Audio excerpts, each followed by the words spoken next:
Okay, so welcome back from lunch. I want to give you a little bit more information, and that is to situate these components that we're talking about into broader school shifts and engagement that are going to be essential to being able to implement MTSS locally, whether you're in an elementary, middle, high school. This next trifecta of supports is going to be relevant for you. And we've given you an extensive handout on these trifecta of supports at this link. And it's called the either S.W.I.F.T or MTSS Starter Kit. And it's a new product from our center based on what we've learned from our 64 schools over these first 4 years. We enhanced some materials that we were using with them, and we're now implementing this in California, because we have this contract for all the schools in California, just a handful of schools. And some things that we're learning is, as we think about supports for students, we've got to be thinking about not only an inventory of our resources in our building, like personnel and space, but also how that gets allocated to achieve the tiered delivery system. We also have to think about, for our students, what interventions we're putting in place, what instructional programs and supports we're putting in place. And so there's a tool called the Tiered Intervention Matrix, which brings people through a way to document what it is you're using, make sure you have agreement on that, and be able to do follow-along notes about what's working for your kids from your intervention set and what's not. Right? This is about responsive instruction. So we want to see who's responding to what and who's not, and let's cull the stuff from our inventory that's not working and get in some new stuff that will make the effect that we know we can make for kids. So there's a tiered intervention matrix. And then finally, as we think about bringing together our tiered instructional model and the resource allocation for our students, we know we're going to have to manipulate the master schedule. We want to shift toward collaborative teaching, collaborative planning, co-teaching, delivery. We need to pay attention to the schedule.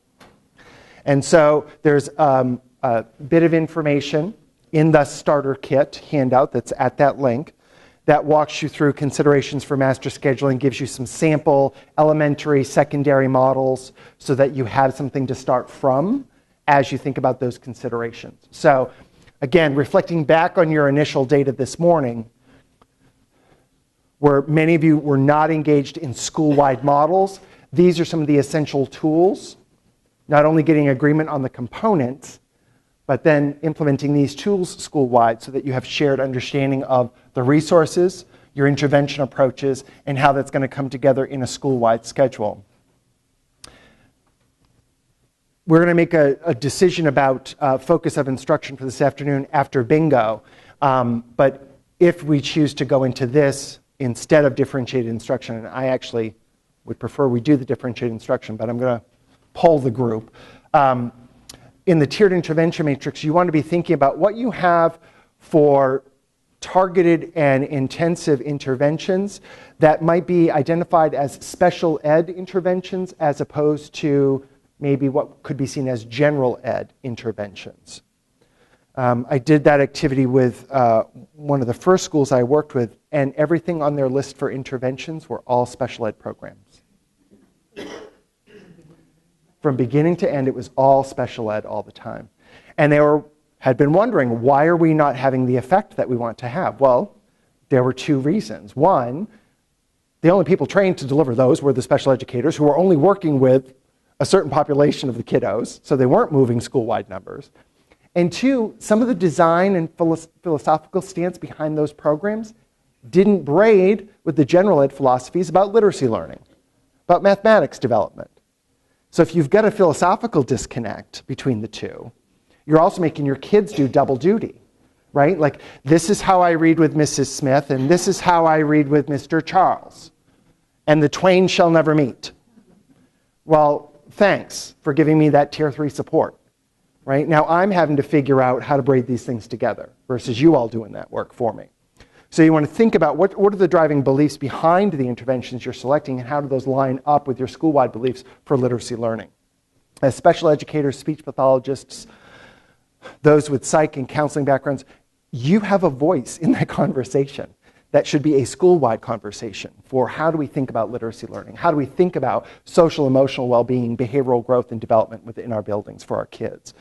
And having a school-wide unified approach to that is going to make this work so much easier. And part of that happens with tools like a tiered intervention matrix to just get you at the same table for that conversation. And then it makes it about filling out the form and not about the differences that we have. Right? So now we're focused on taking an inventory. We're not focused on, I do it better than you. Right? It's now about the form. So that can be helpful. So just kind of acknowledging that. And now I want to show you a short video that kind of brings some of this information together.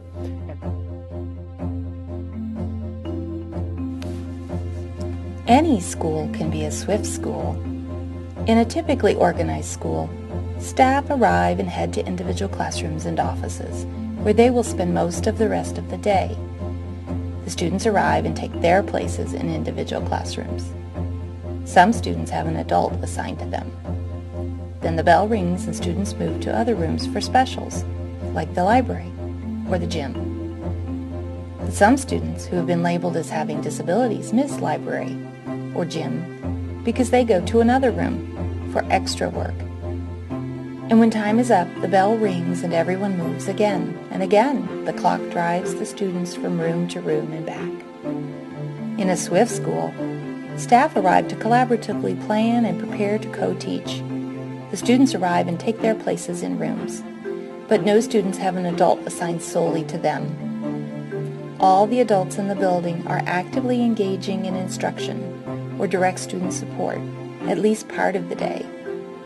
And in every room, students work in small groups with teachers or peer learning groups. Students shift about the building to get what they need to learn and achieve. Every student, every adult, all space and available resources are engaged in meeting students' academic and social needs. Student data, not a clock, determine the school day. All students are screened and progress monitored in a multi-tiered system of academic and behavioral support. The staff make data-based decisions about what each student needs in terms of instructional intensity and support. All resources, including the rooms and the staff, are mapped and made available to meet student needs.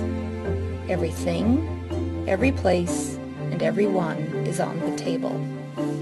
Only then is a schedule developed to match student needs with school resources. And the schedule can change as student needs change. The result is students moving within grade level classrooms as well as between rooms to learn in ways that are best for them. Any school can be a S.W.I.F.T school.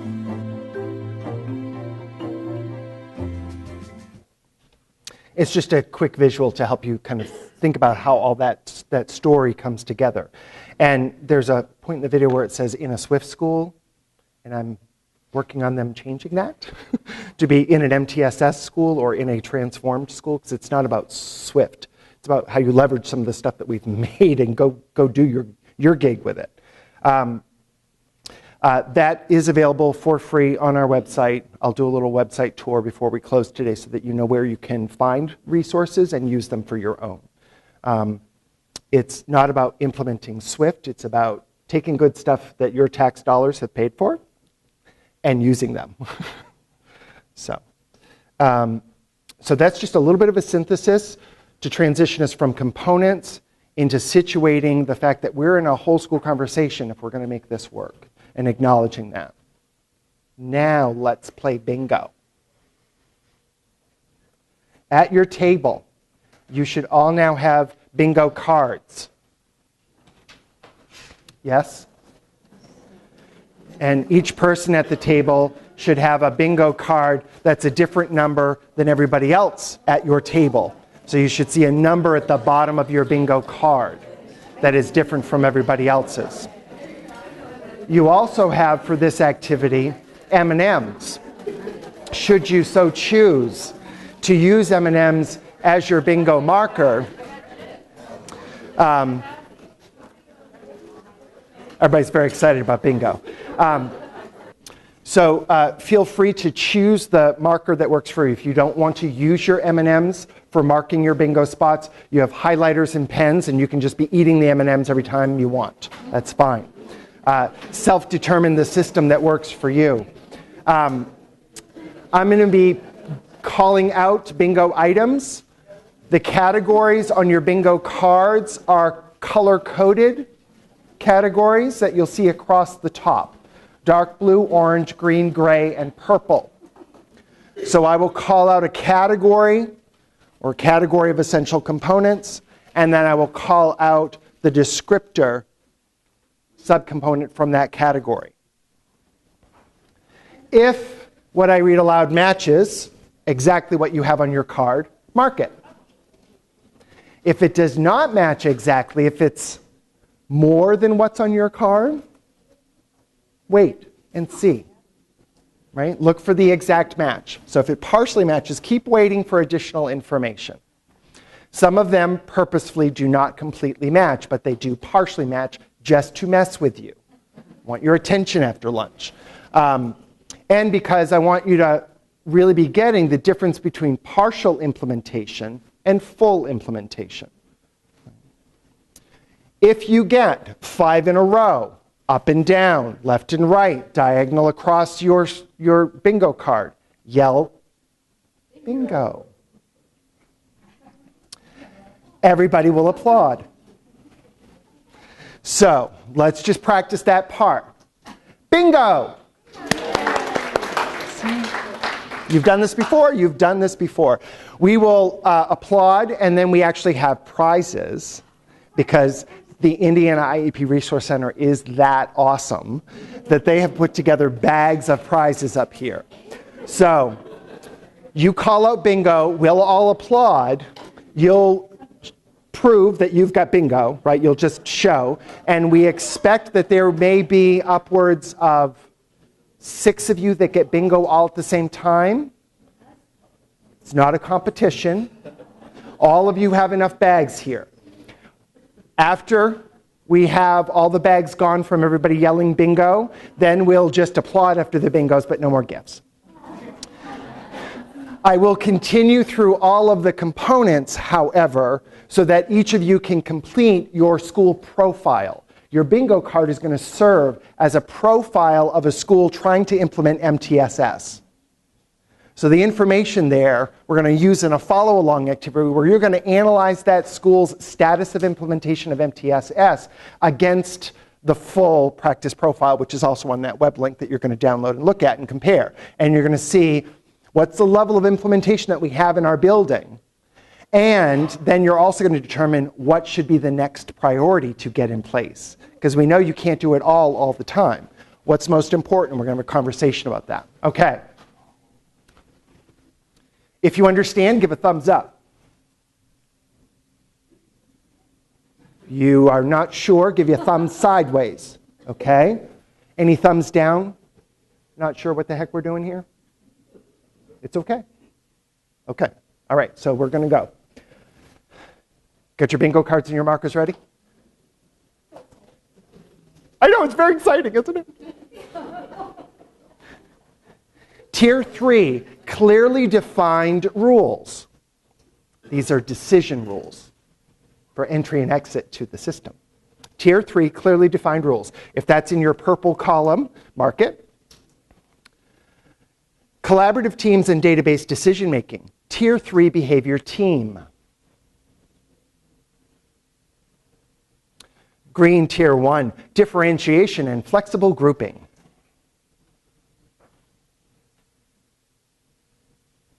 Gray, Tier 2, research-based.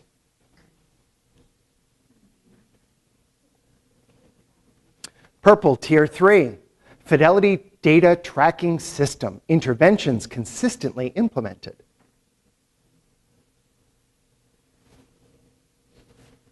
Tier 3 again, targets need, identified by an assessment or an FBA.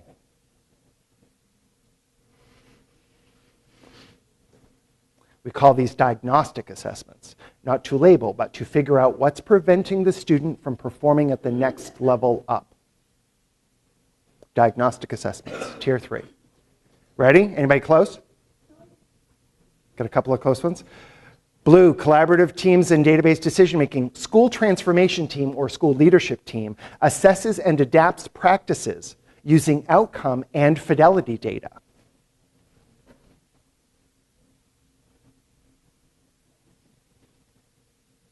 Screening and progress monitoring. Progress monitoring in Tier 3 is conducted weekly.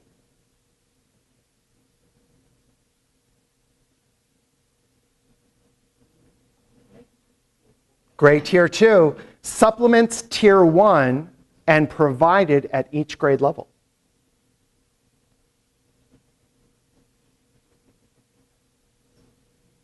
Tier 2 again, monitor effectiveness of interventions. Grade Tier 2, monitor effectiveness of interventions.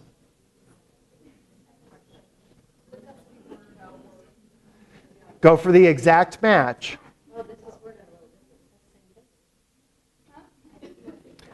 You will be your own determiner. I'm not going to go to that level of checking on you. I'm going to trust your professional judgment. How's that? She's like, no, just tell me what's right.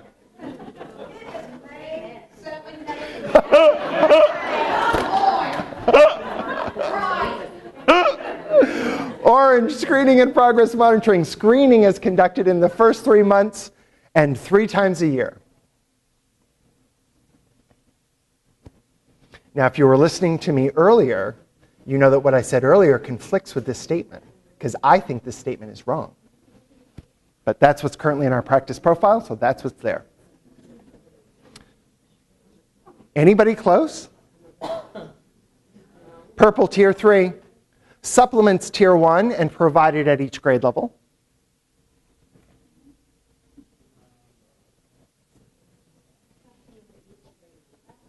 Supplements Tier 1 and is provided at each grade level.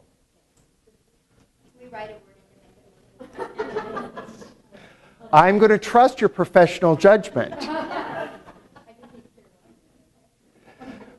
Collaborative teams and database decision-making. Screening data is summarized to show levels of risk for class, grade, and school. Screening data is summarized to show levels of risk for class, grade, and school. Why would we need to do that? Anybody?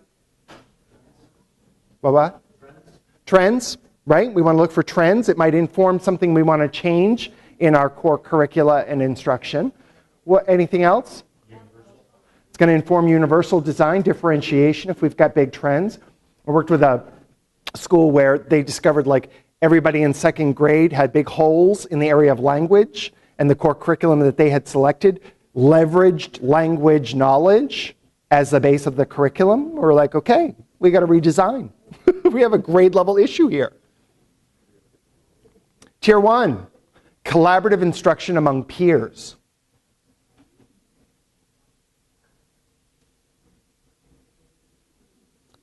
Back to collaborative teams and database decision-making. School transformation team or school leadership team assesses fidelity to MTSS procedures and adapts practices after determining effectiveness of interventions. So that should have brought some of you in who were wondering about the one word off. Screening and progress monitoring. Screening measure is reliable and valid and is conducted for all students. Screening all students, and that screening measure or measures is reliable and valid, right? And particularly at screening, we want it to be predictive of risk. Back to Tier 1. Fidelity of instruction at each grade level has been demonstrated in the past year. Where? Where? Yay! Show me your card. We have a bingo here? Straight across. Excellent. Go grab a prize. Yeah, there should be probably 3 more. What card number? You said word for word. Yes, I did. did. Everything is word for word. So some people are flexing. All right. Screening and progress monitoring. Progress monitoring in Tier 2 is conducted monthly. Progress monitoring in Tier 2 is conducted monthly. Neighbors of the people who are grabbing prizes, feel free to mark their cards for them if they're missing this one.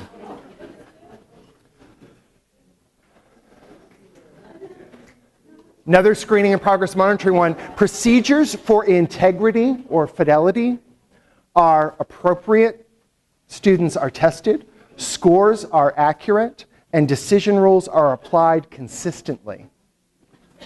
Decision rules, again, are deciding who enters and exits a tier of support. What are our data rules? Oh. I thought you were getting bingo. Okay. And that's actually not one of the ways we get it. It's this way or this way or this way. Okay. Tier 1, all students participate. I think almost everybody has that one on their card. Just saying. All students participate. Tier 1. Tier 3, monitor intervention effectiveness, fidelity, and outcome data. You can't determine if something's effective just based on outcome data. Because we need to know what made the difference for the kiddo. Right? These are refined questions, not just are we closing gaps and raising numbers here, but do we know what is making that difference for kids? That's the effectiveness question. Okay. Thank you to the neighbors who are covering their cards for them. Back to Tier 1, research-based core curriculum. You think bingo, Maria. Live large, be confident. Maria's got bingo! Get another bingo back there! Come get your prizes. Bingo. Got a bingo over here? Let's check. Oh, look at all the... You got a double, almost a double bingo. Excellent. Go for it, I trust you. I'll check your card there. Write down the money. Yep, that's the one. Excellent. We've got enough for 6 more bingos. So now timing matters. Back to collaborative teams and database decision making. Grade level teams include both general and specialized educators who meet twice a month. That's you, bingo. Excellent. Right across the top, great. And we got one there. Go ahead up. We should have, I think, 2 others. No? Okay. All right. Over to Tier 2. In Tier 2, we also want clearly defined rules. Rules for entrance and exit of Tier 2 support. Back to Tier 1. For Universal Design for Learning, we're making sure we've got the resources, the training, the coaching, and the monitoring. Look at all the bingos. First come, first serve. We got 2 bags left. Run for it.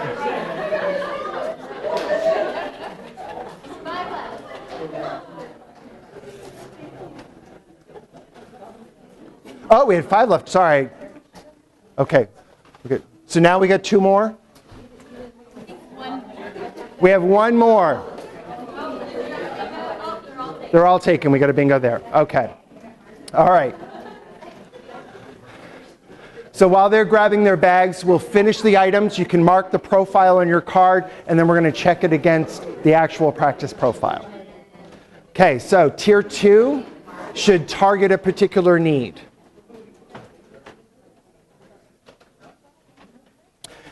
Tier 3 should be research-based. Excellent. We're bringing you all into the fold now.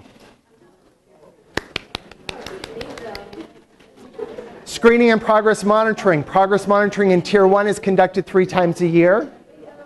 So you're on. Great. Tier 2, fidelity data tracking system. Interventions are consistently implemented at Tier 2. Great. Excellent. Welcome. We're all going to land there. Tier 3, monitor effectiveness of interventions. So Tier 3, monitoring the effectiveness of the Tier 3 interventions. Remember, if you're monitoring effectiveness, you're looking at two data sources: outcome data and fidelity data. Also in Tier 3, you have skilled, trained interventionists. Guiding belief in RTI and PBIS is that you put your most expert provider with the students with the highest need. So in some schools, that looks like a general educator providing Tier 3 intervention for a kiddo who's on the alternate assessment, because they're the most skilled at teaching reading or math,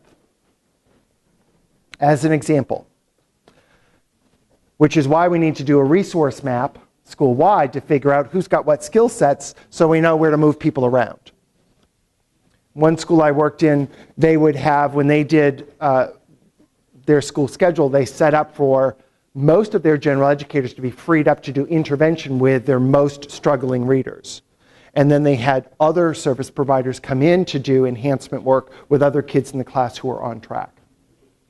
So the least qualified, in terms of certification, paraprofessionals were often the ones who were coming in then to do the classroom-based work, while our certified educators were out working with other kiddos with more intensive needs. Classroom collaborative teams and database decision-making. Progress monitoring data is used to determine if students are on track or need a change in intervention, as well as being used to plan weekly instruction and intervention.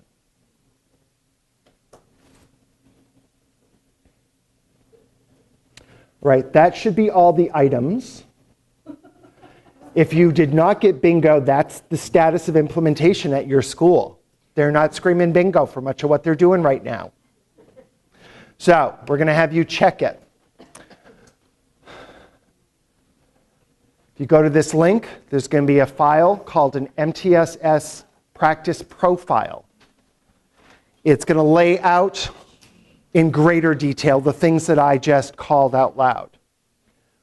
Read through that in comparison, and you've got it queued up. Read that through in comparison to your current bingo card and identify what are the strengths of the school that's represented by your bingo card. So the MTSS practice with categories should look like this. And so what you're going to see in the practice profile is the category, the essential component, and a description of what that component looks like when it's fully in place. The middle column is partially in place, and this is just beginning or developing.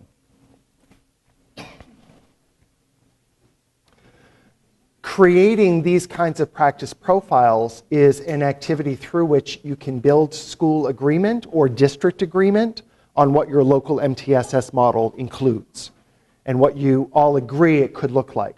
So I've had school districts actually take this practice profile and they then edit it to make it work for them. They keep the scoring system at the bottom for each of the columns. And they have each school complete the practice profile at the beginning and end of the year and report back at a district level conversation for how are we doing. And then they have district-wide conversations that help them allocate their resources based on what everybody needs to develop in their schools. So it can be a great tool for building buy-in and agreement locally, and then for allocating resources across the system. If you can agree that you're all trying to get the same things in place, you then can shift the resources to things that will work for the majority of your schools. So take a few minutes, compare your profile to this profile, identify at least one or two strengths from your profile, and looking between the two, what would you say is their next big priority, what they should invest in? If you were their consultant, mentor, coach, critical friend, where would you tell them to put their resources? Be gentle with that phrase. So you all now have a very detailed plan of action, because that was ample time. So the punchline from that really is a couple things here. So let me go back to the PowerPoint. One of our beliefs within our center, and I've believed this for a long time as a technical assistance provider, is that a good starting point with the school is to figure out what they're doing well first. Figure out how they did that thing so well, and then how we can leverage that to work on another area. It's exactly what we do as teachers with our students, right? What can you do in math? Let me build from that. Which many of our minds have been reprogrammed from the era of accountability, where we're looking for what the hole is and we're trying to fill the hole, right? So I'm trying to bring you back to a mind shift of what you know as good educators. Identify strengths for school-wide change. Figure out what your school's really good at doing, and then let's look at the next step. So I don't remember her name. Karen? Meredith, close. Nancy. Meredith, her school was really good at screening and progress monitoring, right? They had most of those components in place. Yeah. And so now she's looking at that thinking, okay, so they're doing that really well, but it looks like we're still struggling in matching kids for tier 2 interventions. So how is it we have all this data and yet we're not matching interventions? So we're doing something really well. What's the next step out from that? Well, it might be interpretations of the data, right? We've got it. We're administering it well. We just need to work on how we interpret it and identify student need so that we can set ourselves up for matching the right interventions to kids and the right supports to students at tier 2. Right, so you look at what they're doing well and then figure out what's a logical point. And for the needs, kind of setting the big priorities, 2 guiding messages. One guiding message is what's the long-term haul that's really important that you want to invest in. And the other one is what's the low-hanging fruit that's going to be an easy win. Right? And you want to think about both.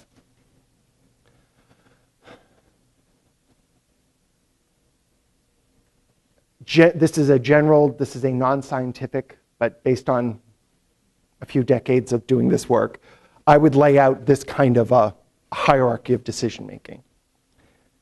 If kids aren't coming to school, or we're putting a lot of energy into peeling kids off the ceiling, I'm going to work on behavior and attendance first. So you have to look at other data aside from your fidelity data that you have. You're going to have to look at your outcome data. But I would put an investment there first. Let's get the kids to school and create a different environment. Next step in from that is climate and culture. If my adults in my building are fighting with one another, if they don't feel like it's a collaborative, positive environment, then that's going to be my next route of investment. Then I will move toward academic investments.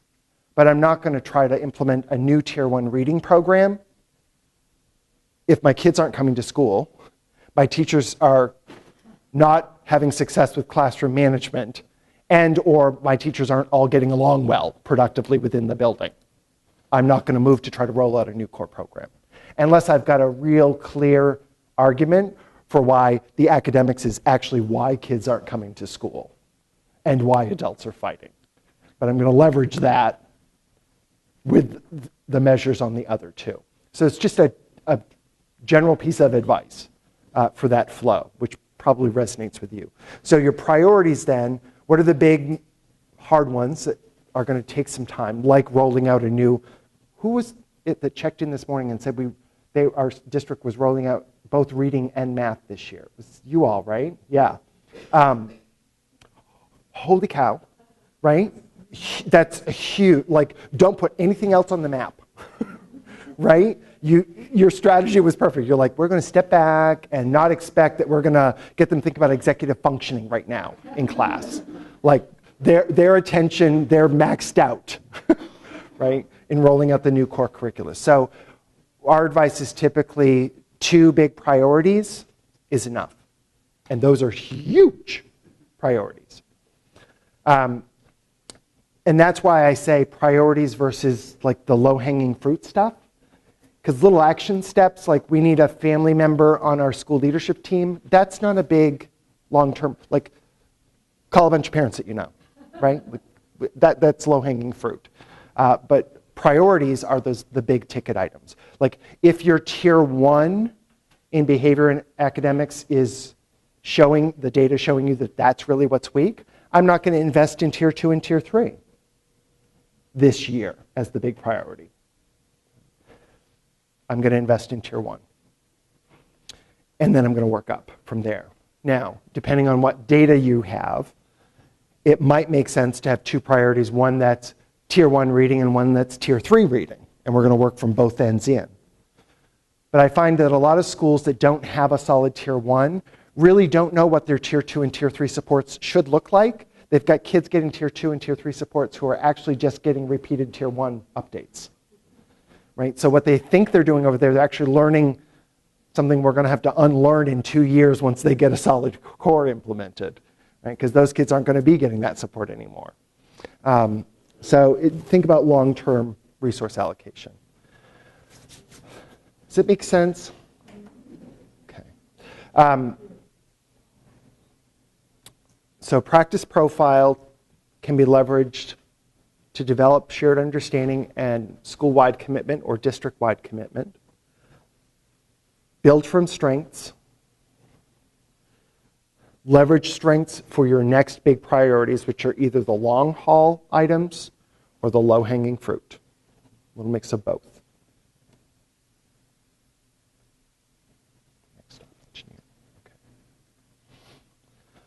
Questions about the practice profile?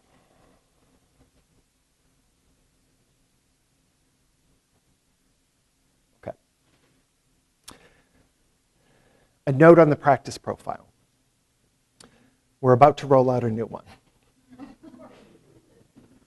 We just didn't have it ready for today. There was just no way we could get it done for today.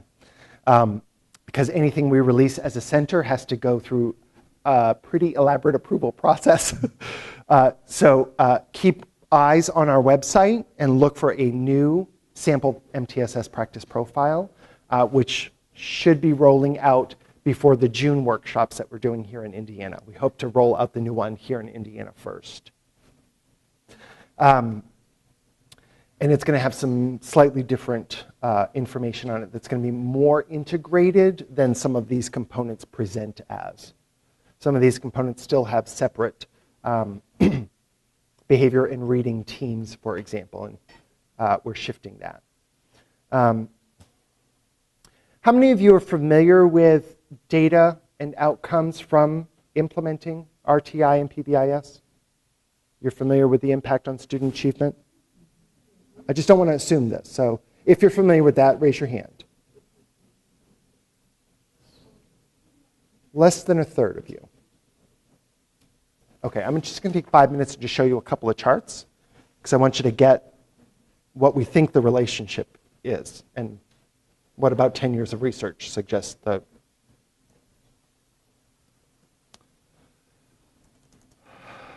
So these are not in your slides.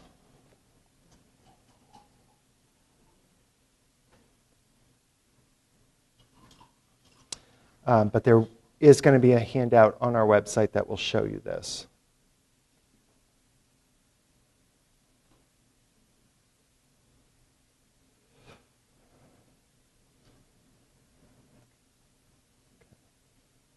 So just quickly. So everything I'm about to show you, I had nothing to do with running the analyses. I don't want you to think that I'm a statistical wizard. These guys did it. This is Tyler Hicks and Hoon Choi from our center, and they do all the numbers running gigs. What I do is I enjoy telling the story behind the numbers. So what this chart shows is for our states who are administering the PARCC assessment. Now in Indiana, which statewide, you have your own statewide assessment? Of course you do.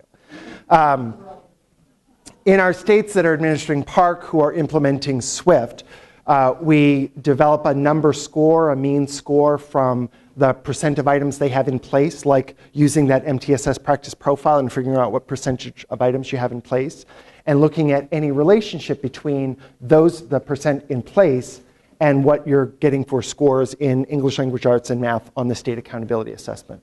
And what we're seeing is the more items that you have in place on our fidelity measure, you can actually predict reading achievement or reading scores on the PARCC assessment. Be careful about how I word that. So we're seeing a relationship between those two things. We're also seeing that same relationship in math. So the higher percentage of items that are in place on our fidelity measures, the higher the scoring is on the PARCC math assessment. And we're finding that to be a pretty strong relationship, such that it's explaining upwards of 65% of the variation from school to school, which is pretty significant. Skip that one. We also then pulled out a subset of our sites that have high Title I or are school-wide Title I. And so we wanted to see, does the effect hold true if you're looking at higher poverty settings?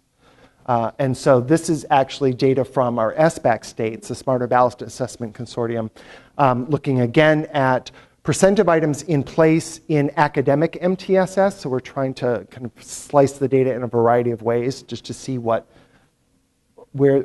seems to be moving.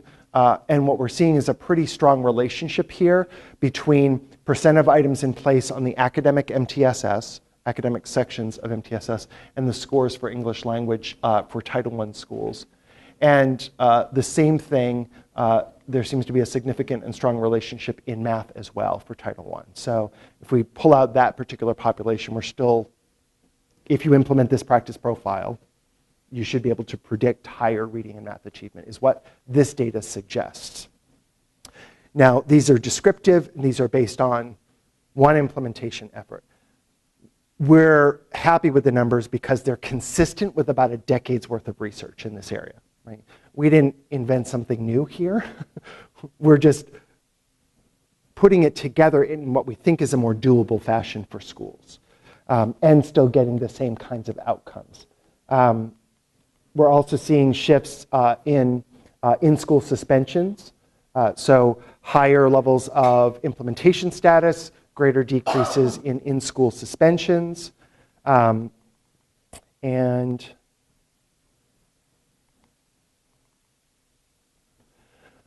we also did an analysis that looked at student matching. So looking at, I feel really like I want to pose right now for whatever photo he's about to take.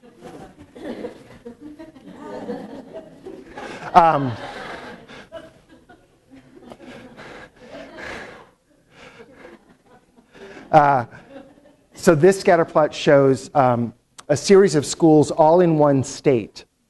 And what we did for each of the school was we looked at the level of implementation of core parts of the practice profile that you were just playing with, and then grouped them according to the kinds of things they had in place for degrees of fidelity to the practice profile.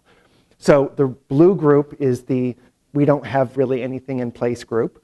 The red group is these schools have something in place, but it's still a pretty low amount of components from the practice profile.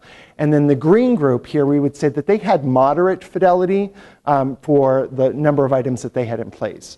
We then wanted to see if we compared schools that had low fidelity with those who had moderate fidelity, could we predict shifts in reading achievement over years based on what they had in place? And if we controlled for student variables, could we still explain the variation in reading achievement when we controlled for, and this is quite a list, race, disability status, your status as an English language learner, whether or not you have a 504 plan, whether or not you qualify for free and reduced lunch, and your past reading achievement. So in controlling for all those student level variables, what we found was the effect size ranged from a medium effect to a small effect. So holding all those things constant, we could predict greater reading achievement based on having just medium implementation status from that practice profile, which in educational research is still really huge. So we're excited now because this was based on data up through last year. So now that we've got schools that have closer to full implementation, we're expecting a higher effect size. We're also, by implementing this practice profile, seeing students who participate in alternate assessments are increasing their time in general ed settings as a result of redesigning the school-wide delivery system for MTSS. Kids on alternate assessments, kids who I think you would say are in life skills classrooms, is that the terminology in Indiana? Okay.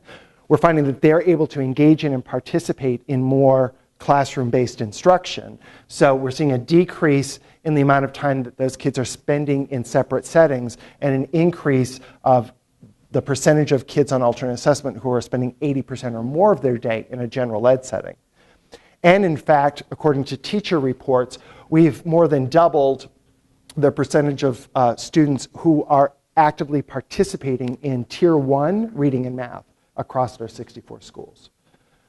So imagine all the kids who are right now in your life skills classrooms actually engaging in the classroom reading and math instruction at Tier 1. And what our findings are suggesting is it's possible, and it can be done within 3 years, which we think rocks. So we want to now see if we can do more of that, like in the entire state of California. So those are just some of the numbers that are consistent with the last decade of research on implementing MTSS. So when I give you that practice profile, in my heart of hearts, I feel like I'm giving you the map, right? Like, if you can get these components in place, at least most of them in your schools, you could feel more confident that you can substantially increase reading and math achievement and move kids with significant disabilities back into general ed settings. It's just a little bit of data. If you search the S.W.I.F.T website, we have a two-pager that summarizes everything I just told you and gives you the details of all the statistical analyses that were run. Can you say this? I can't. But it's really important. So if you want to know those equations, this two-pager will lay that out for you. Oh, did I not say it out loud? That's really nice of me. The S.W.I.F.T Initial Outcomes Handout. And it will if it's not already on our site, it will be shortly, because this was just presented at the CEC conference in April. If you go to your second handout,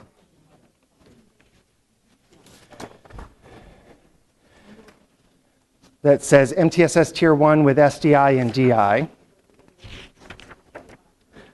And turn, we're going to skip the ratings, and we're going to go to the bottom of page 9.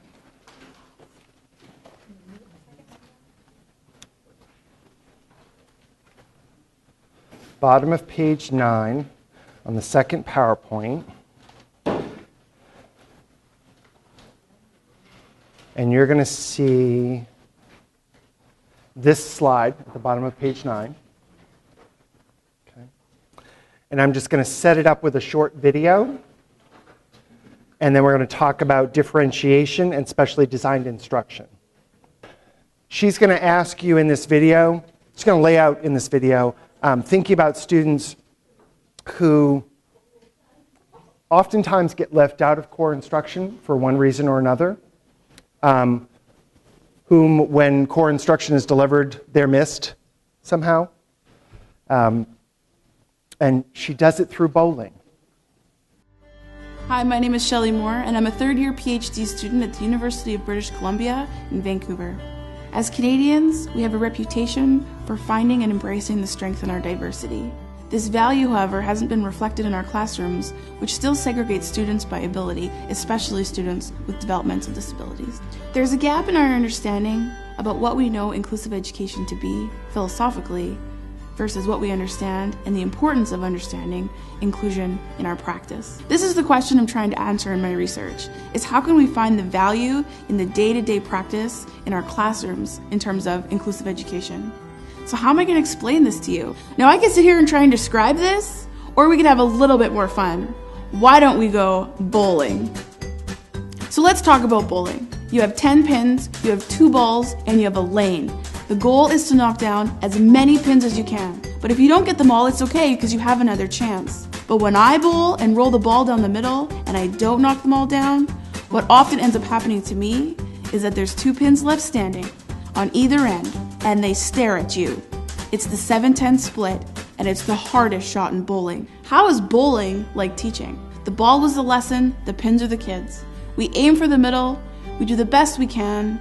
The pins that are left standing, we often have another chance to kind of get to them, but at the end of the day, those 2 pins that are staring, looking at you, are kids who need the most support and are kids who need the most challenge.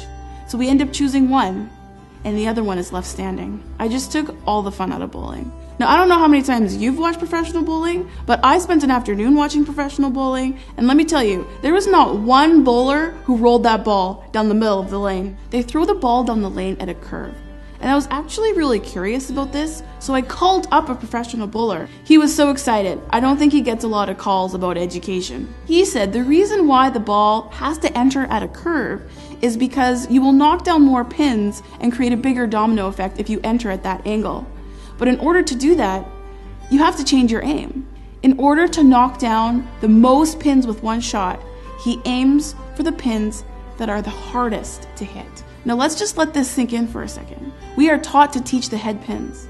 We are not taught to teach to the kids who are the furthest and the hardest to get to. The kids with autism, the kids with Down syndrome. The part that's critical here, and it really aligns with universal design for learning, is that so often the supports that we design for those kids on the outside of the lane are actually supports that all of the kids need. This is the part we need to understand if inclusive education is going to move forward in Canada. How can we find this value of diversity in our classrooms between the students? This is not just important for the outside pins, but it's critical for every single one of us.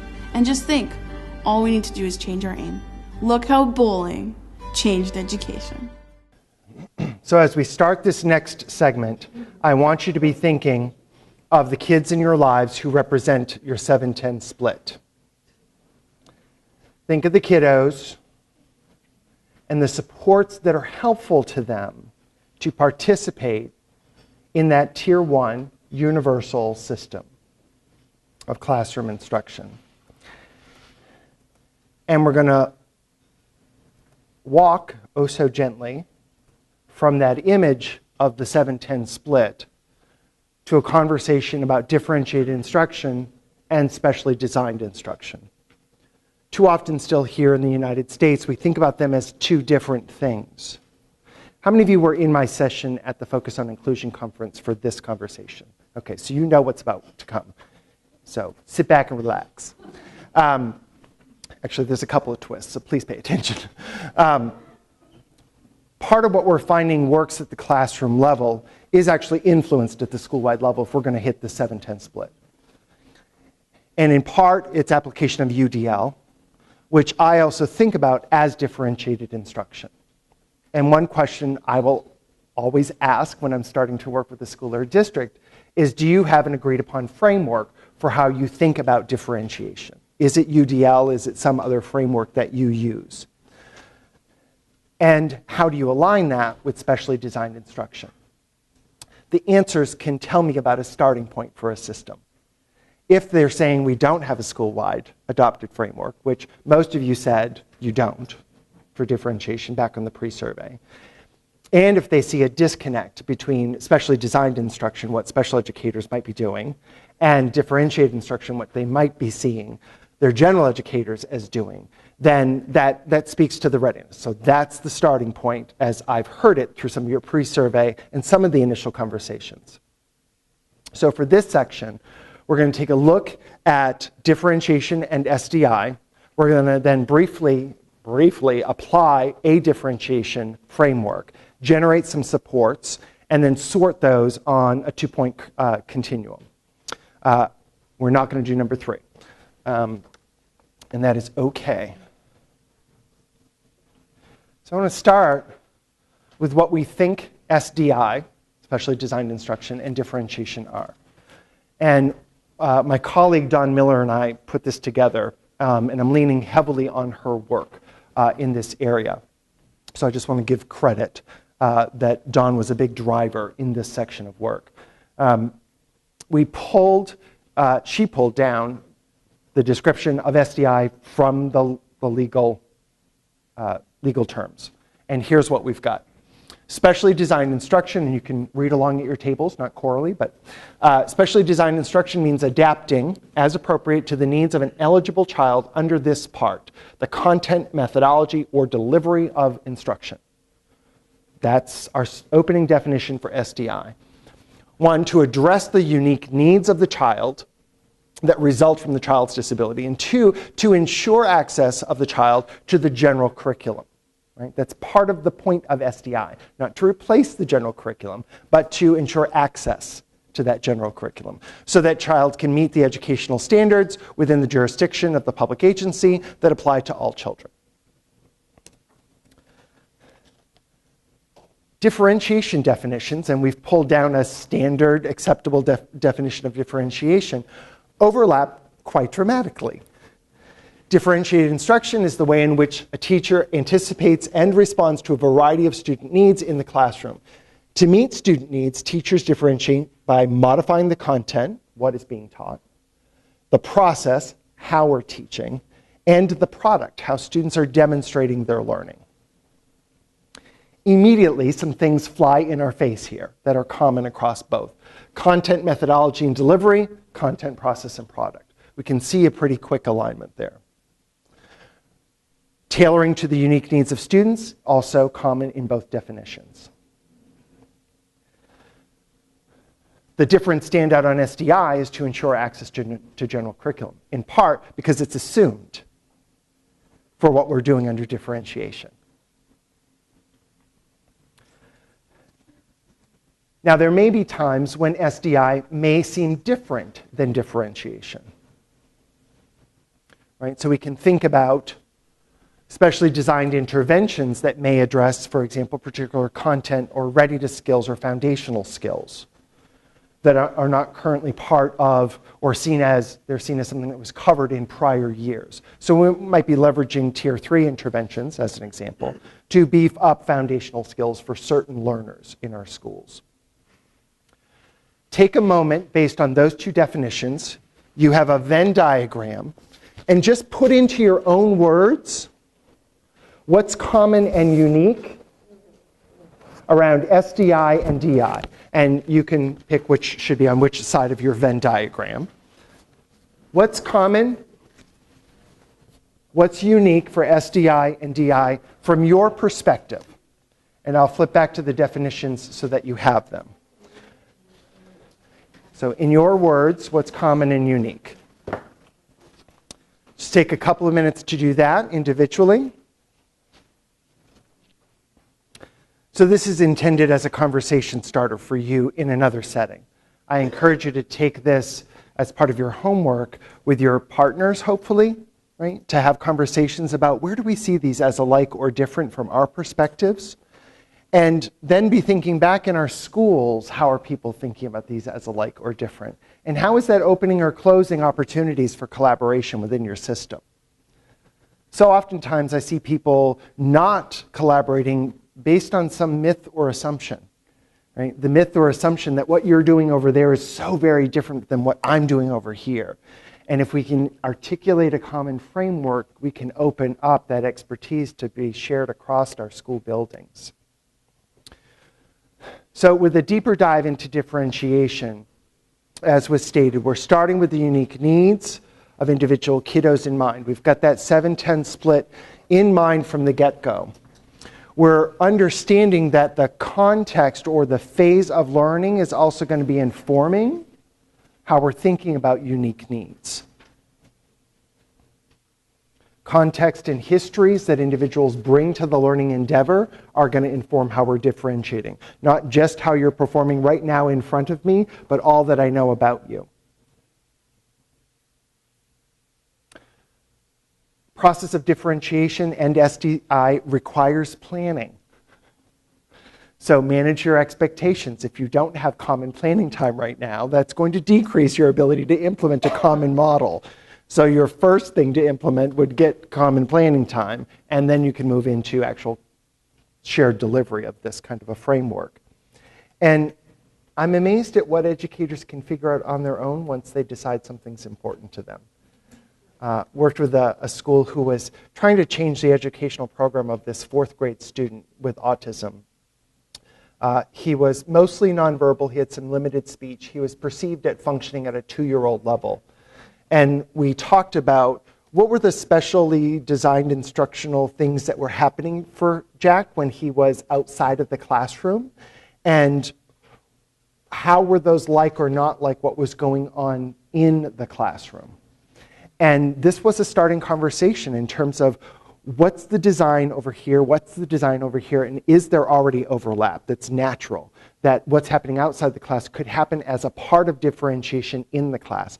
And when the general ed teacher saw some of the quick commonalities from a short planning team that we paid everybody to come to, she was like, we can do this. If we had time to talk with one another, we could actually run with this for this kiddo in this whole class, and he could spend more time getting good instruction in my class.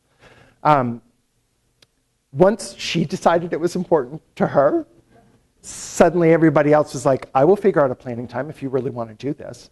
And they found 45 minutes every week to get together as a team to collaborate to help her design instruction for the whole class. SLP was at the table, OT was at the table, special educator at the table, assistive technology specialist at the table, everybody putting their heads together about how can we improve instruction for all kids in the class based on what we have to do for Jack anyway. It was the 7-10 split. And they said, let's aim for Jack, and it's going to enhance things for other kiddos.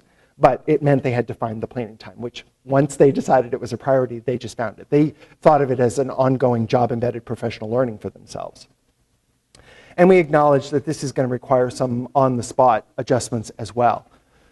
So a starting conversation is, what is your school-wide framework? There are different ways to talk about differentiation, right? We can talk right out of Carolyn Tomlinson's framework, content, process, product, right? Here's an adapted version of that that was put together from a district that Dawn had done some work with, and this was their district-wide framework, where they thought about how do we describe a profile of students' strengths, needs, context, histories in a way that's common for all kids, regardless of where they're coming from or what labels they bring to the table. And then here are 4 blocks of ways that we can think about adjusting our instruction to aim for the 7-10 split. And then keeping in mind what would be the products that would allow us to know that that was making it work for kiddos in the class. So I'm going to focus on the 4 blocks. I'm going to set aside the product and the profile for today, just to introduce you to another way to think about differentiation. So the following slides in your handout actually give examples of each of the 4 blocks. So under content, content is what you are teaching. This is, I think, fairly straightforward in terms of examples. Right? So are we teaching number concepts, fractions, meaning of variables, solving proportions?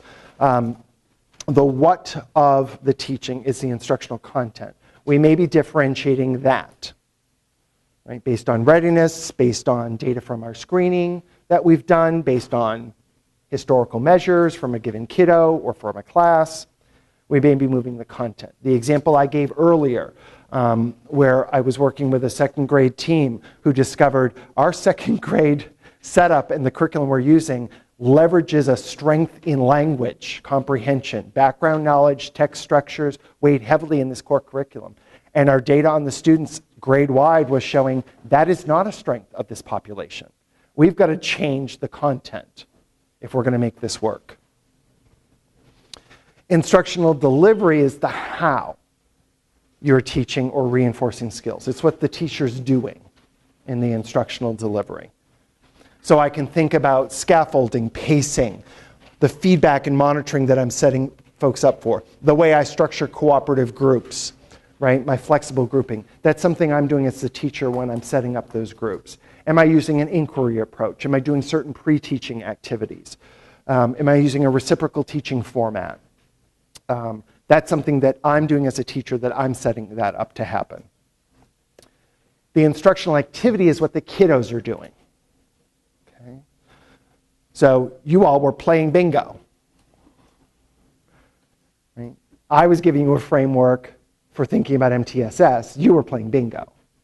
So think about the difference there. So am I engaging you all in procedural practice, vocabulary study, creating models, analyzing work samples, which is where you went. Once you had your MTSS profile from your bingo card, you then analyze that back to a different work sample, a set practice profile, to look for strengths and weaknesses.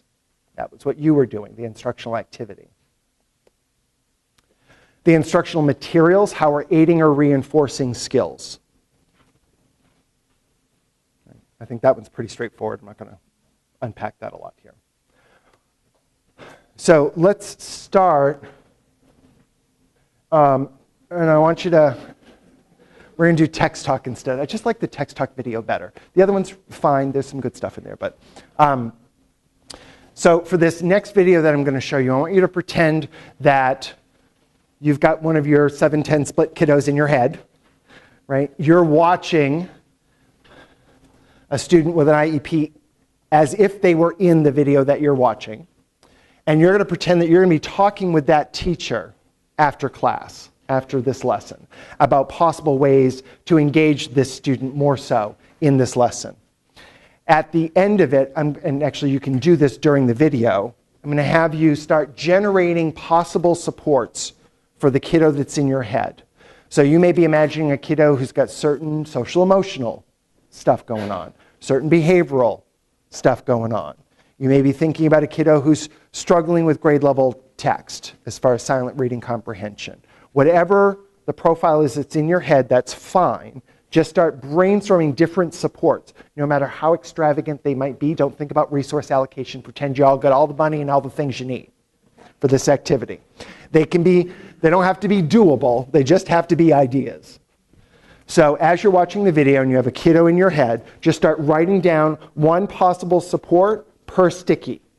So write down another thing, create another sticky. Write down another thing, create another sticky. This is a generation task, so the more stickies, the better. Just brainstorm based on the kiddo in your head as you're watching the video, and then I'll give you another few seconds at the end of the video to finish writing your stickies. Clear on the directions? Thank you for your participation.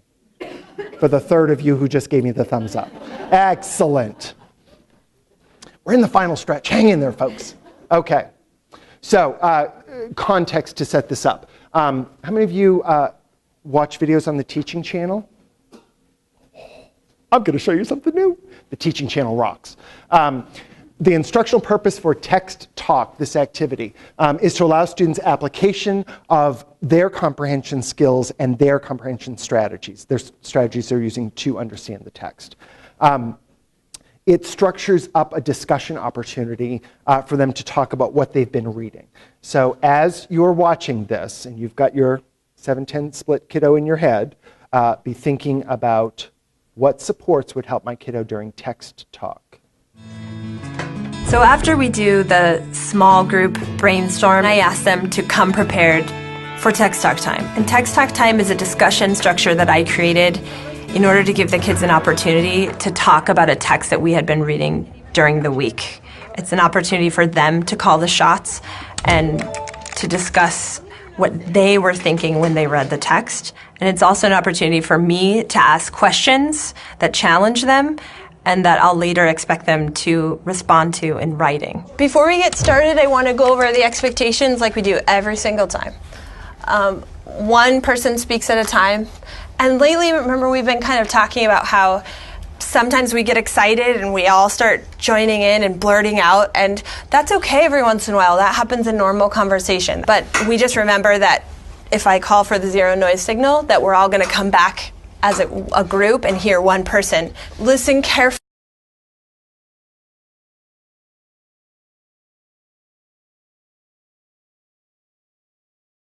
Fully to the speaker, right? You don't know if you're adding something if you're not listening to what someone else said, right? So you need to listen carefully. And use hand signals. So 2 fingers if you have something to add onto what somebody has already said, and thumbs up if you have something new to say. I use a strategy of hand signals in order to promote active listening. I also use hand signals to help me facilitate the conversation. Oh wow, lots of thinking. This strategy has been really effective because raising your hand wasn't enough. It gives students an opportunity to show me that they have something to say. Phineas, you have something new to say, looks like. Okay. I have 2 questions. Pose them to the group. Okay, so the first one is, what happened to the ship after they left? The ship that was gonna come and they waited? Can we go to that part? Do you know what page it said that on so we can... I think. Well, we heard that in the beginning that... For the first 20 minutes of the conversation, I'm just choosing students and trying to give turns to an equal number of students from different parts of the circle. I'm the facilitator in this discussion. Natalia, you have something to add? It's also on Sacagawea. It was hard probably for her because she had her baby with her. And to go around that river and stuff, like babies, like we were talking about in our group, babies need a lot of good care. And it would be hard to go through all that, especially with a baby. Do we have evidence that Sacagawea was with them when they crossed the falls? I know. Yes. I don't think she was with them the whole time. Devante, do you see where there's evidence? In the picture, it shows Sacagawea.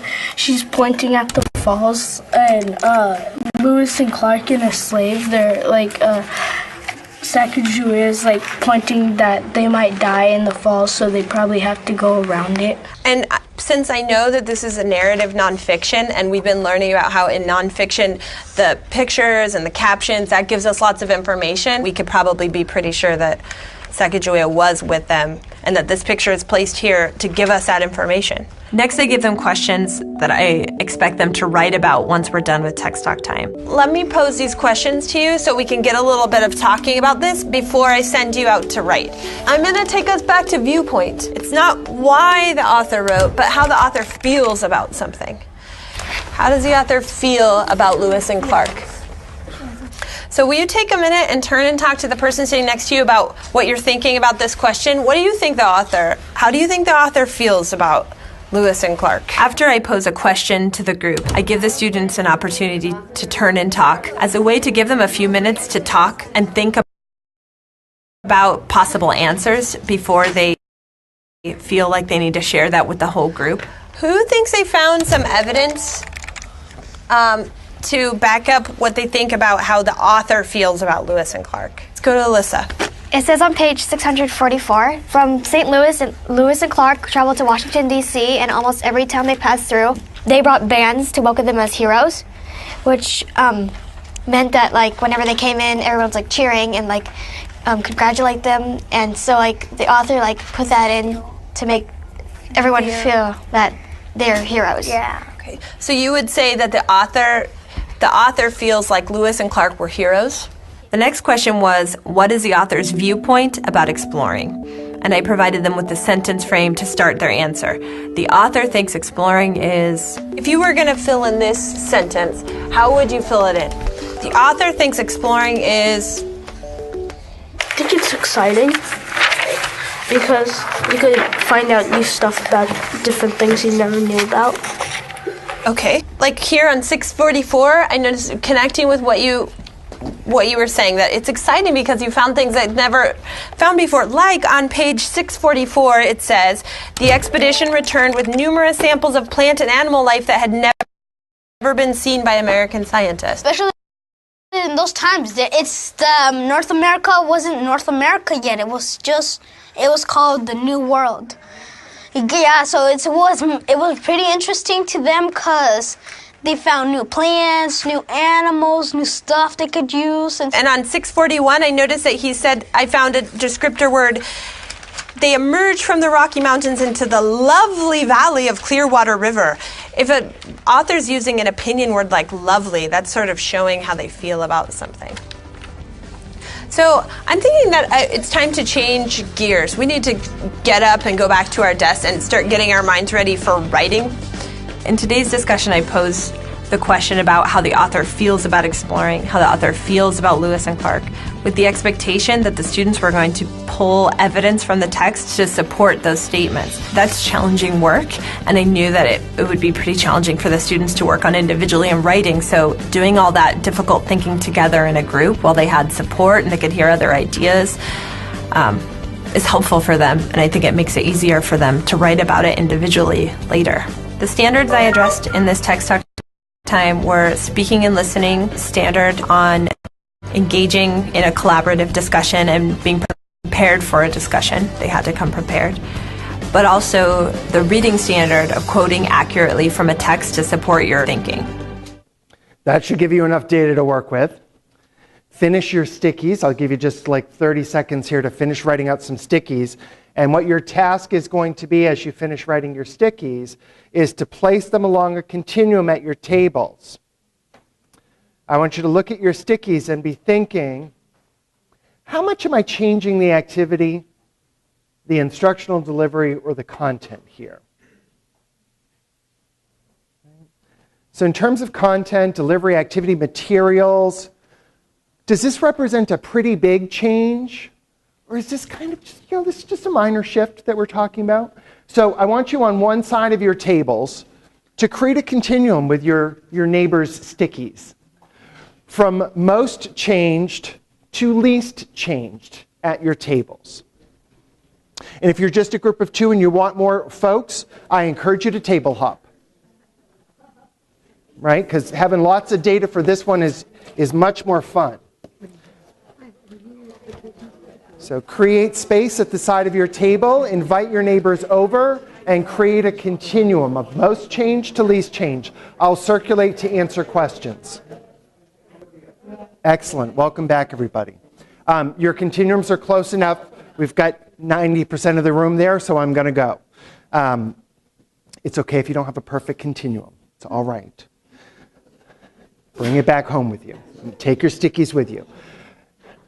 What came to bear, because I saw some pretty rich conversations going on at tables, who are like, no, it should go to the left of that sticky. No, this is more over here. What was coming to bear on your decisions for that continuum of least to most? So the different, that helped you with some of the sorting. So if I'm asking a teacher to shift versus a student to change, so student materials or student behavior?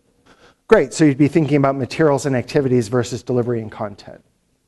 Which is part of why I wanted you to watch that, right? It's so helpful when you see high quality instruction, you're like, sweet, nothing for me to do here, excellent, right? Or just some minor tweaks versus when we walk in and we see not high quality instruction, we're like, okay, let's build this up a little bit, right? We got a few ideas here to help, right? It's a very different starting point, which is part of why we advocate for that school-wide endeavor, right? Deprivatize the practice, right? Because you probably all have those teachers that you really look forward to collaborating with because they're bringing their game. And then you've got some teachers who are either new teachers, not strong teachers for whatever reason. You're like, okay, I've got to bring more to this conversation for this kiddo or for the whole class, right? So it makes a difference. And if we can situate that in a school-wide conversation about what is high quality, first best instruction, it's going to change the whole game for us. There's a tipping point to move a culture, right? Once you're usually over like that 35% gap and your leadership is saying we're going in this direction, then the 35% are really empowered and you start moving the whole culture. Well, old dogs can learn new tricks. So don't give up on those who are close to retirement. Invite them into the conversations, right? Continue to provide that opportunity. In the same way that we presume the competence of our students, we want to presume the competence of our educators and their potential to learn new things. Some people learn by examining their philosophies of education. Some people learn by those kind of East big picture, like, let me think about how we define SDI and how we define DI, and then maybe I can do something. Other people need to go try something out, right? So I worked with this one first grade teacher who I don't think she just changed my life. She had a pretty complex kiddo in her classroom. It was her last year of teaching. She had never included a kid with complex needs before. And right up front, she was like, look, this is my last year. I can't believe this kid's in my class. I have no clue what to do, and I kind of really don't have a high desire to figure this out. But she's a good teacher, And so she started figuring it out with lots of support. By the end of the year, she actually decided to stay for another year because she wanted to do it again. She wanted to end her career having figured this out and done it well. So she stayed for another year after retirement. And this was a pretty resistant teacher who had low confidence in her own capacity to pull this off. So at the individual level, you're going to try a number of things. Is it beliefs and big picture ideas, or is it like, let me get in there and put my hands on it? And then in other situations, I've seen principals coach people out early, right? Where principals have said, we are going in this direction. I need to help you make a decision. Is this the place for you? All right. Now, looking back to your data that you just generated on your continuum, take out this handout, and for one centrally located piece of paper at your table, now sort your stickies into the 4-block model. Take your continuum and put it back into this model. If you need reminders about what the 4 categories mean, look at the prior PowerPoint slides in your handout for definitions and see if you can distribute your stickies. Give you just a couple minutes to do that. As I walked around, some of you are experiencing a little tilt in where the distribution of your stickies is. And that's okay, right? What was striking to me is that the distribution varied from table to table. So this works both ways, right? 1, to organize the supports for a kiddo, and then 2, to spark you to think about other options of things that could be changed. And they may reflect your experience. Like, we're used to changing up materials. We're not used to changing our instructional routines or our delivery, right? So there may just be habits that you're going to want to shift that you can use if you have a school-wide framework. The beautiful thing about these stickies now, imagine this large scale over 2 or 3 years. If you created a bank of all the different things you've shifted for individual kids over time, as a bank that any teacher could go into when they're stuck. How am I going to support her in this activity? Let me just look through what other people have done. See if there's a way to rethink this activity. Right? You can actually create a shared language and a shared bank of examples. So you're not just reinventing the wheel for every individual kid, right? For every individual time. So I invite you to bring these back, right? You don't have to adopt this framework, but the power of having a shared framework and a shared bank of examples over time can really save time in your schools. I've given you a checklist for thinking about differentiated instruction and SDI in Tier 1. As I looked at many of your stickies, many of them would represent specially designed instruction.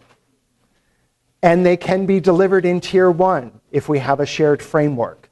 So how do we leverage that context? How do we think about decision making? Because if we have a common language now, the data that we're looking at isn't just special ed data separate from general ed data. We can start pooling our data to make decisions. Well, what data is informing which profile of supports for a given kiddo, which can create a commonality across the system. And that we've got leadership to help us align this as we're doing the work. Right? So for some of you, as you think about your action plans, your attention may be on my personal practice with this. I want to go back and I want to try this out, with these 2 kiddos or the 1 kiddo that you were kind of doing your in-depth case study on over there for the next couple of weeks. Or by the opening of school, I want to be ready to use this with these 5 students. Or your attention for your action plans may be going more so to the system level.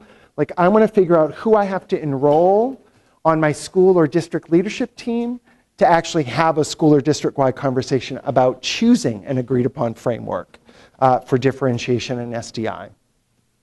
So let's do that, shall we? It's action planning time. Now, we're going to distribute action plans. I'm going to walk you through because there's some funky language on here that may be new for some of you, and that's okay. And we're going to have you get desserts, get afternoon snacks, come back and start working on your action plans.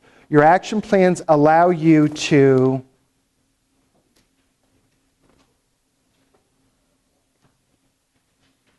choose up to 2 priorities. I just realized how she made it. one priority if you choose for school-wide or district-wide action. And then the other side is going to say priority for my professional practice. So think big goals. And then the individual action steps will go underneath that. And I'll walk you through that after you get your lunch when you come back, your snacks. So 5 minutes in the hallway, come back to your tables, and these will be on your tables waiting for you to write out your action plans. Your action plans have what may be some new language on there for you. So, and we have extras. So if you'd rather have 2 priorities that just have to do with your individual practice, you can do that. Just cross out school or district. If you want 2 priorities that have to do with changing your school or district, just cross out personal practice and write school and district. That's fine. If you have more than 2 priorities, let me know. We have extra forms. I created a staged-based action plan, which just chunks your action steps into 3 phases of work.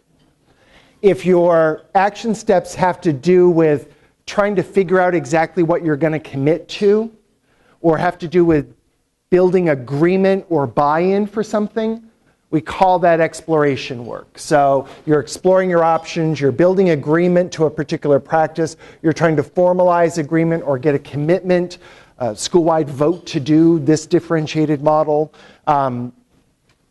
Those are our exploration steps, right? That's not going to change practice directly. It's going to point you in the direction of the practice you want to change.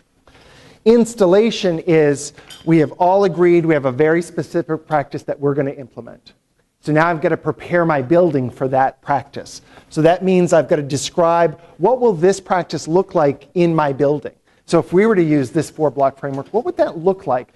Would it play out in our planning meetings? Would it be grade level teams? Where would we be using this, right? So describe what that's going to look like in our school. That would be an installation action step. What leadership is needed for using this practice, right? Will it be teacher leaders? Do we need our school leadership team? What's the leadership going to look like for use of this practice? Do we just have to develop competence? Like, we've got all the buy-in for days. We just really need the dang training. And we need to know how to coach one another to use it in practice. So then your action steps have more to do with developing competence, training and coaching. Identifying the data or the data system that's going to let you know that you're using it in the way that you intend to use it, right? So like that practice profile I exposed you to, you can make a practice profile that had to do with use of this 4-block framework. Here are the components. Here's what it looks like when teachers are using it well. So you could be developing what data will let us know that we're actually doing it the way we intended to do it, and what would be the outcome data that we're expecting to move? Like, what student numbers would shift as a result of using this? So let's just describe what that data system is going to look like, how we're going to get that data in a timely fashion if we need to. Those would be installation steps. So think about exploration kind of more also as kind of initial designs, like I'm meeting with the architect, I'm deciding to renovate my kitchen, right? Installation is I've got all the parts picked out. Now I'm really kind of putting it all together to see what it's going to look like before they start doing that building. And then implementing it is we've got our competence, we've got our data systems, now we're out there trying it out. Either we're just trying it out and we plan to tweak what we're doing. So we're going to try it out. For our action plan is to try this framework out with 5 students who are included across 3 teachers and get teacher feedback. Right? That would be an implementation action step. Or we've already got all of this done and now we want to implement school-wide. Maybe that's your action step. Or we've been using this already. We just haven't been looking at the outcome data. So maybe that's our action step. We're going to look at the outcome data and see, is it really making a difference? Should we keep doing it or not? So these are just sample action steps that you might put into your form. But you can make up your own. Whichever works for you, don't worry about doing it the right way. It's more so that it makes sense to you. So what your action steps are, who you need to enroll to help that action step get done. It's always good to have a partner. So it might be your partner at your table that you've come with. It might be one of your leaders back at your school. It might be a district administrator. It might be somebody else. So who do you need to enroll to get that done? By when do you expect it to be done? And how will you know that it's done? What's the outcome from that action step?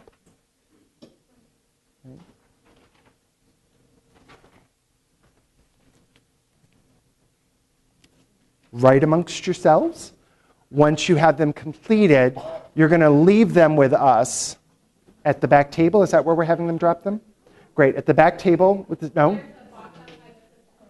Well, nifty.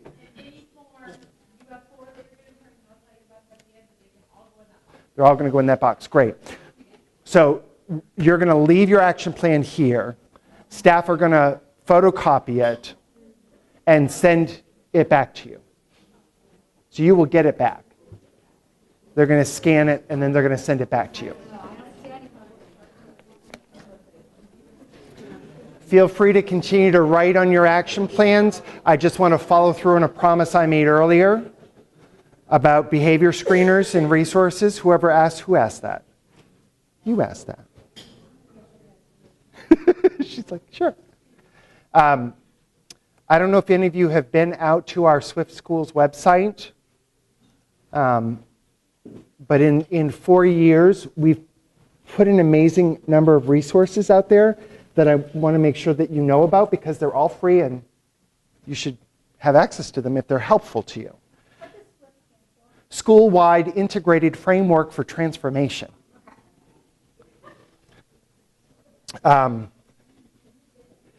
So I'm just going to point you to a couple of places that will get you to behavior screener information, and there are two that I'm going to use as the example.